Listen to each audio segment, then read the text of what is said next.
Venezuelan President Nicolás Maduro sent a video message on the occasion of the 60th anniversary of the Organization of Petroleum Exporting Countries Foundation.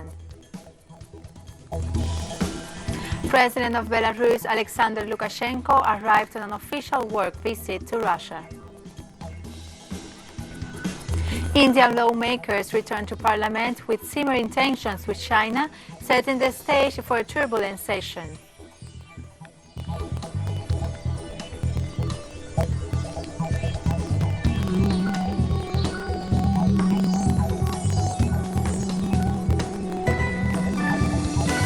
From the headquarters of TeleSUR English in Havana, Cuba, this is From the South. I'm Laura Palmeiro.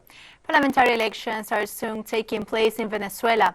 Thanks to the ongoing dialogue between the government and opposition parties, these ballots will see the participation of a wide variety of candidates representing numerous sectors. Let's have a closer look at how these elections are coming together.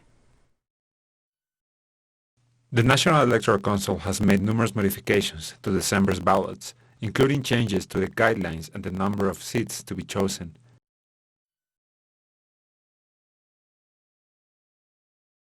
We are developing an electoral schedule that answers to these new special norms. These norms are seeking to strengthen our political system and the balance that must at its core.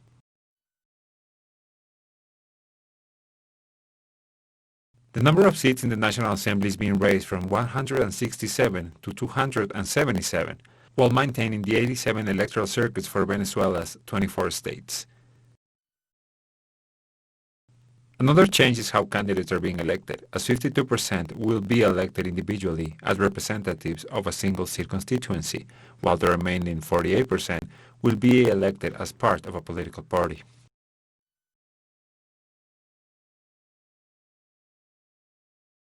The opposition remains in a highly fragmented state. We are seeing that many political players are gonna take part, some in alliance with the government, some not.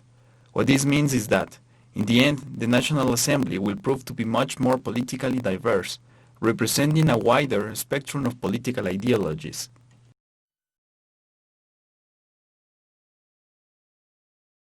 The modifications were agreed upon after talks between the ruling party and opposition sectors. They are also seeking to give prominence to newly established political movements that distance themselves from extremism.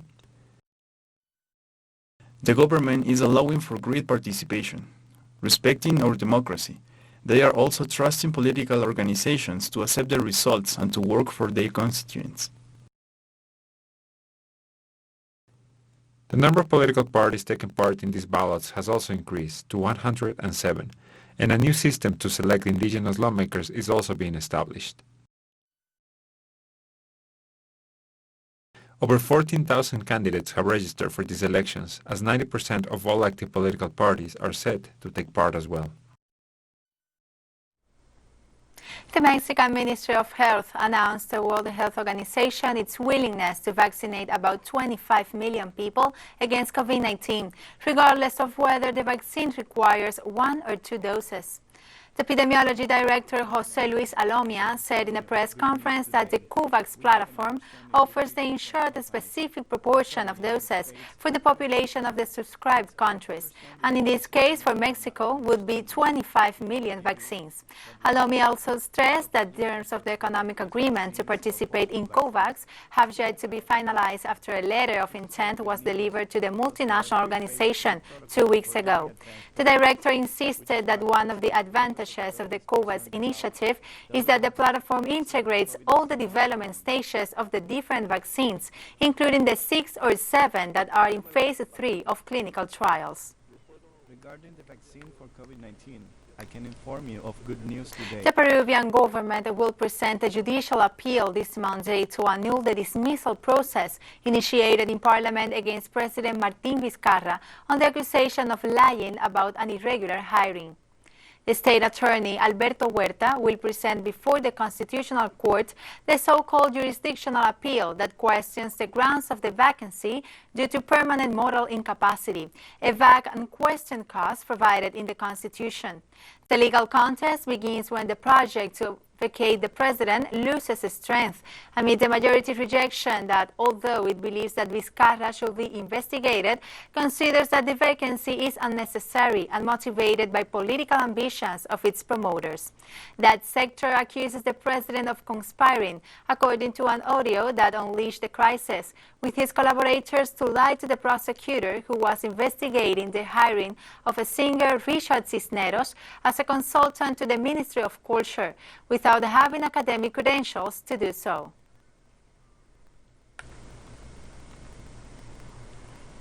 Peruvian opposition leader Keiko Fujimori, who has been one of President Martin Vizcarra's greatest adversaries, says there is not enough proof for Congress to remove the president from office, saying such a measure is extreme and should be taken after all democratic paths have been exhausted.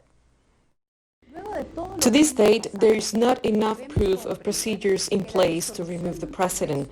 That is why a majority of Fuerza Popular voted against the admission of dismissal. An unknown man on Sunday shot a Mapuche kid in the abdomen while he was taking part in the takeover of a farm, which is part of the Wentewincool Mapu community's efforts to reclaim their land. A 13-year-old boy was demonstrating in La Araucanía while unknown persons opened fire on him from a civilian vehicle. After the attack, the minor was urgently taken to a hospital in Temuco due to seriousness of his injury.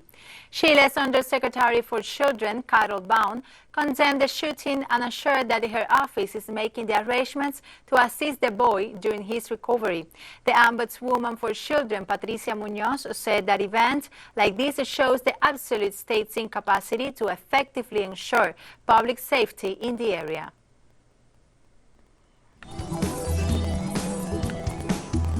And we'll take a very short break now, so don't go away.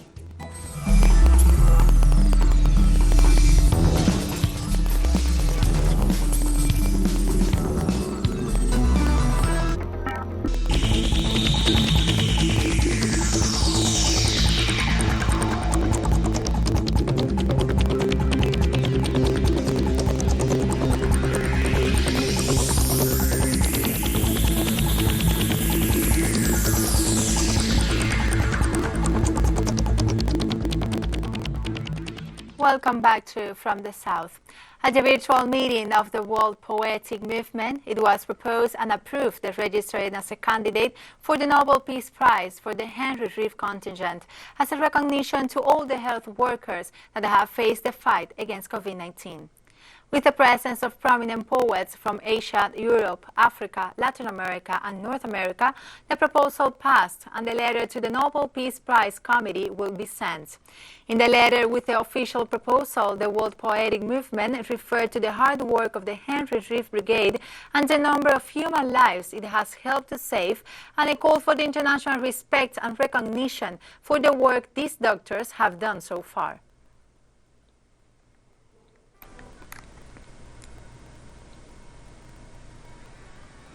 Cuba's medical brigade in Jamaica has provided over 225,000 consultations after giving hospital assistance to more than 46,000 patients in August as part of its work in the joint response to the COVID-19 pandemic.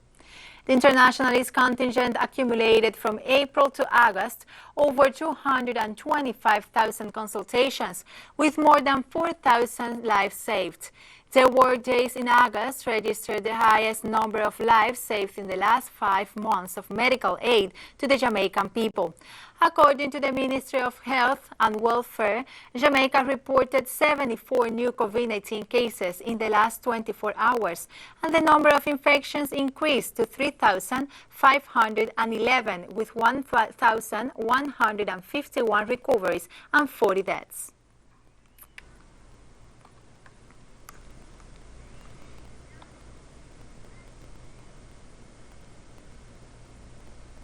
And this Monday, Venezuelan President Nicolás Maduro sent a video message on the occasion of the 60th anniversary of the Organization of Petroleum Exporting Countries Foundation. He referred to the organization as a necessary governing body for the process of exploration, production, and commercialization of oil and its derivative products in the world.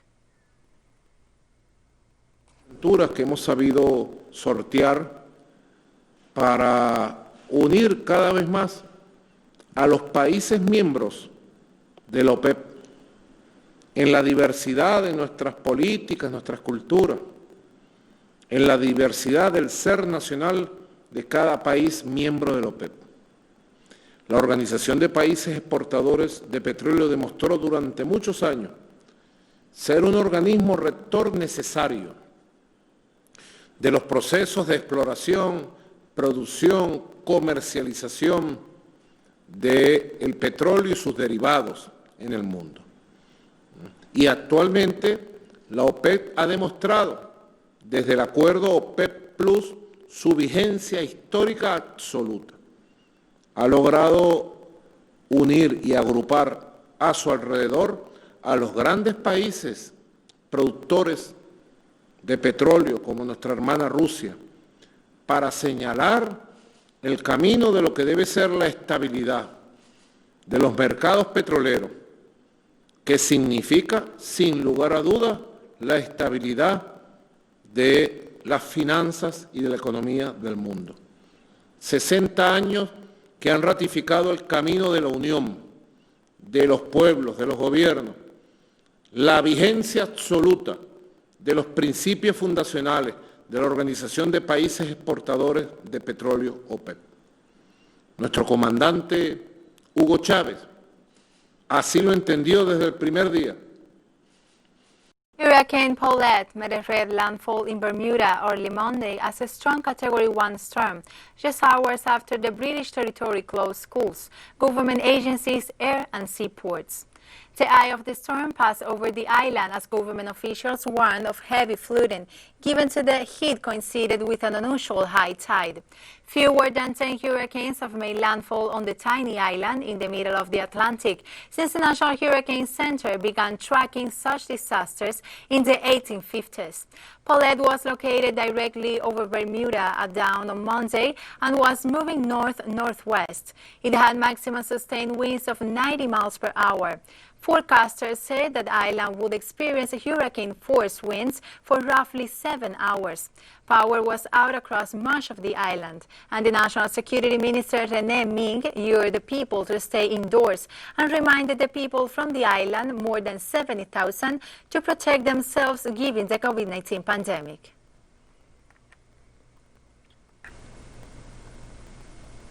The president of Belarus, Alexandr Lukashenko, arrived on an official work visit to Russia. Lukashenko landed at the airport of the Russian city of Sochi. Lukashenko will meet face-to-face with Russian counterpart Vladimir Putin. The leaders of both countries will analyze the state and development perspective of bilateral cooperation in different spheres, as well as issues of federal relation. Lukashenko and Putin will also discuss international problems and the current situation in the region, as well as topics related to a joint response to emerging challenges. The visit to Russia is Lukashenko's first trip abroad after the August 9th presidential elections, whose results have not been recognized by the Belarusian opposition, which for a month has been taking to the streets in protest.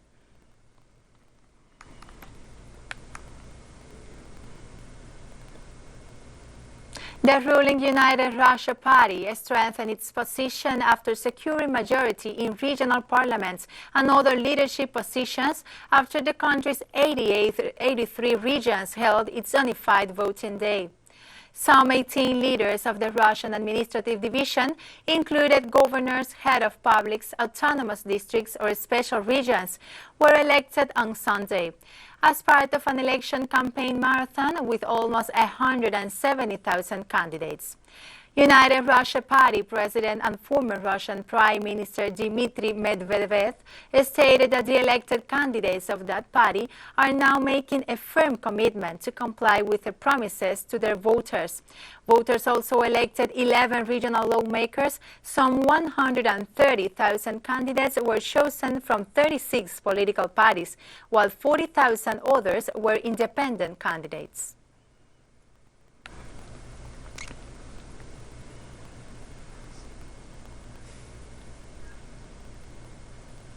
On Monday, over 29.2 million COVID-19 cases have been confirmed worldwide, according according to Johns Hopkins University. To date, the world death toll stands at nearly 930,000. Over 21 million patients have recovered from the disease. So far, the United States is the hardest hit nation by the pandemic, with more than 6.7 million cases and nearly 200,000 deaths. India is the second most affected country with more than 4.8 million COVID-19 cases, followed by Brazil, which has confirmed over 4.3 million cases of infection. In Japan, the ruling party elected Yoshihide Suga as its leader from Monday. 377 of the 535 members of the Liberal Democratic Party voted in favor of Suga as the new premier of Japan. The former Minister of Defense and the former Minister of Foreign Affairs were the other two candidates for the position. The ruling party has a majority in parliament, which would ensure Suga's definitive election in the upcoming vote on Wednesday.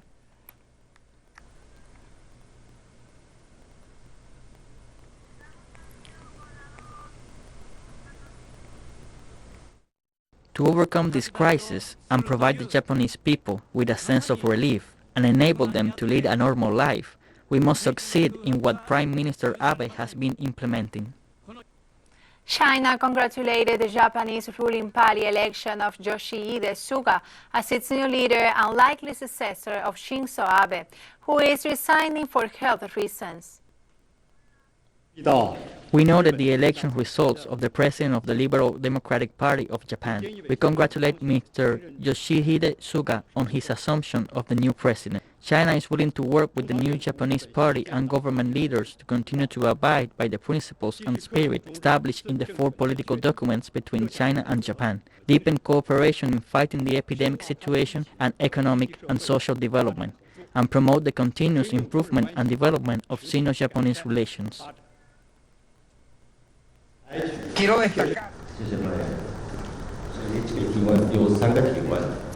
Foreign Ministry spokesperson also mentioned that they have not yet received the resignation notice of United States Ambassador to China, Terry Branstad, hours after U.S. Secretary of State Mike Pompeo tweeted that the former two-term Iowa governor is stepping down.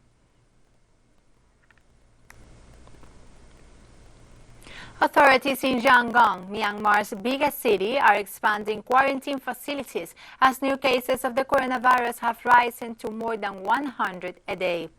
Work will be completed this week at a football stadium that will serve as a temporary quarantine center for 200 people and will be expanded to house 200 more. The Myanmar Football Federation has said. The Yangon General Hospital said it is expanding its wards and setting up tents to accommodate 70 more people with coronavirus symptoms. A surge in coronavirus cases that began in August in the western state of Rakhine has since spread to other parts of the country. Myanmar has reported 3,015 coronavirus cases and 24 deaths, according to a widely used tally by Johns Hopkins University in the United States. And we have more news coming up after a final short break, so stay with us.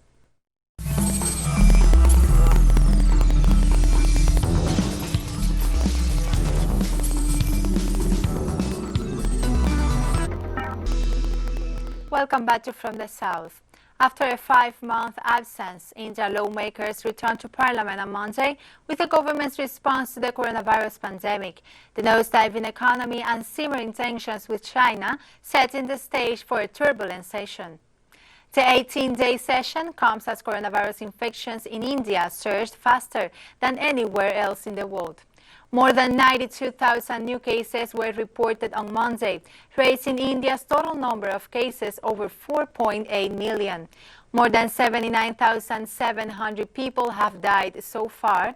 On their return, lawmakers wore masks and sat in seats separated by transparent plastic sheets, while sessions were shortened to guard against the spread of the virus.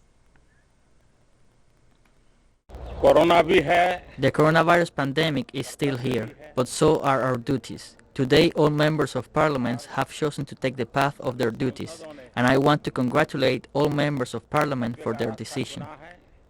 We can let our guard down till there is a vaccine. We hope that a vaccine is made available from any corner of the world as soon as possible. We hope that our scientists are soon successful and that we can soon relieve people of the world from this problem.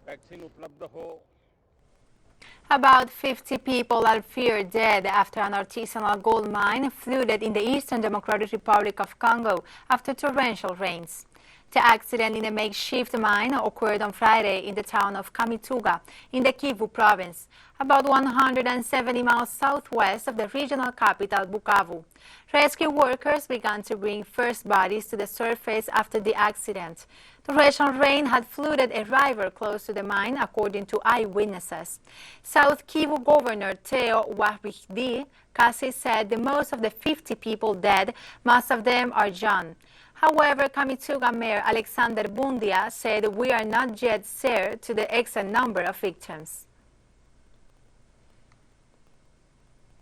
Egypt has so far reported 101,000 COVID-19 cases, more than 5,000 deaths, and over 84,000 recoveries from COVID-19. Figures are seen by the authorities as positive when comparing them to those of other nations, although they warn about the new outbreak of the virus. According to the latest report from the Ministry of Health, the specialist diagnosed 153 infections in 24 hours, a number significantly lower than those reported in June and early July. However, Egyptian President Abdel Fattah el-Sisi and Health Minister Hala Sayed called the redoubled surveillance at this stage and also warned that now it is required to coexist with COVID-19. Palestinian Prime Minister Mohammed Shadeh called on the Arab countries to reject the UAE-Bahrain deal to normalize diplomatic relations with Israel during the weekly Palestinian cabinet meeting in Ramallah. Tomorrow we are witnessing a black day in the history of the Arab nation and a defeat for the institution of the Arab League, which is no longer grouped but rather dividing and a wedge of Arab solidarity. And this day will be added to the calendar of Palestinian pain and the record of Arab fractures. The government is considering recommending to the president to put Palestine's relationship with the Arab League on the right track, as it stands silent in front of the extreme breach of its decision, which has not been implemented in the first place, and which has become a symbol of Arab impotence. This Arab normalization with Israel is a violation of the Arab dignity that is abused, and we do not accept it. An Israeli court handed a Jewish settler 3 life sentence Monday for murdering a Palestinian toddler and his parents in a hate crime arson attack on their West Bank home. Amiram Ben Uliel, 25 years old, was sentenced by the court in the town of Lod following his conviction in May for the 2015 killings. He was also found guilty of 2 counts each of attempted murder and arson, along with conspiracy to commit a hate crime. Ben Uliel threw a firebomb through a window of a Dawasha family home while they slept in the village of Duma on the occupied West Bank. The murders shone a spotlight on Jewish extremism and sparked accusations that Israel had not done enough to prevent such violence.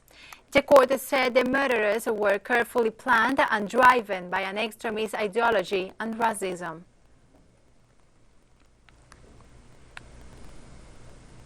100 years after his birth, Mario Benedetti, one of the most prolific universal authors, received this Monday the tribute of those who respected his political commitment and saw his work as a song dedicated to love.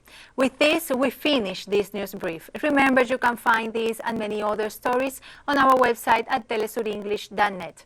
Join us on social media. For TeleSUR English, I'm Laura Palmeiro. Thank you for watching.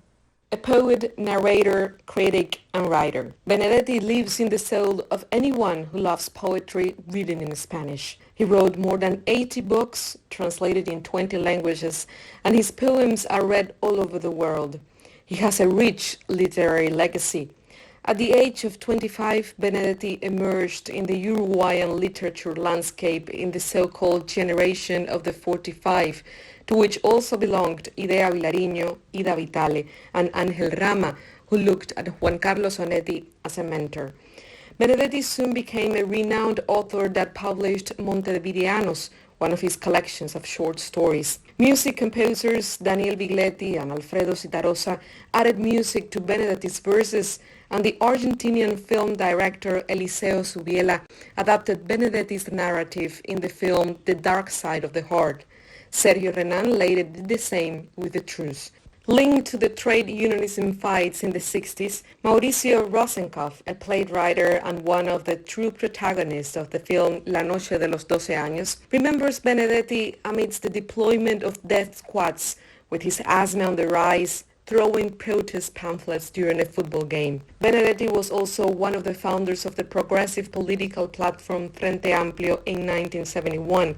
He was a political exile in Argentina, in Spain, and in Cuba, where he was part of the group of renowned intellectuals that gave the literary award Casa de las Américas. Upon his return to the country with the end of the military dictatorship, Benedetti became involved in the campaign to overturn the statute of limitation that left state terrorists unpunished, and in the cause of the families of disappeared political prisoners.